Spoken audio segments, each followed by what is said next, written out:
Good evening friends, welcome to our channel. ಇವತ್ತೇನರ ಬಗ್ಗೆ ಮಾತಾಡ್ತಾ ಇದ್ದೀವಿ ಅಂದರೆ ನಮ್ಮ ಲಾಸ್ಟ್ ವಿಡಿಯೋದಲ್ಲಿ ಗರುಡ ಪುರಾಣ ಬಗ್ಗೆ ಹೇಳಿದ್ದು. ಈಗ ನೆಕ್ಸ್ಟ್ ಗರುಡ ಪುರಾಣದಲ್ಲಿ ಒಂದು ಟಾಪಿಕ್ ಹೇಳ್ತಾ ಇದ್ದೀನಿ. ಒಬ್ಬರು ಆ ತಂದೆ ತಾಯಿಗೆ ಒಬ್ಬರು ಮಗು ಯಾರಾಗಬೇಕು ಅನ್ನೋದು ಗರುಡ ಪುರಾಣದ ಪ್ರಕಾರ ಅದು ನಿರ್ಧಾರ ಆಗೋಗಿರುತ್ತೆ.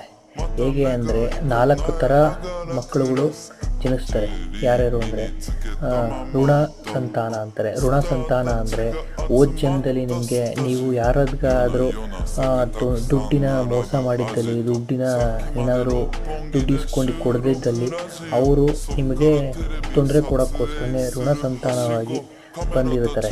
ನಿಮಗೆ ತುಂಬ ದುಡ್ಡು ಖರ್ಚು ಮಾಡಿಸೋದು, ಅನ್ನೆಸೆಸರಿ ಮನಿ ಸ್ಪೆಂಡ್ ಮಾಡಿಸೋ ಥರ ಮಕ್ಕಳು ಇರ್ತವೆ. ಅದನ್ನು ಋಣ ಸಂತಾನ ಮಕ್ಕಳು ಅಂತ ಹೇಳ್ತಾರೆ.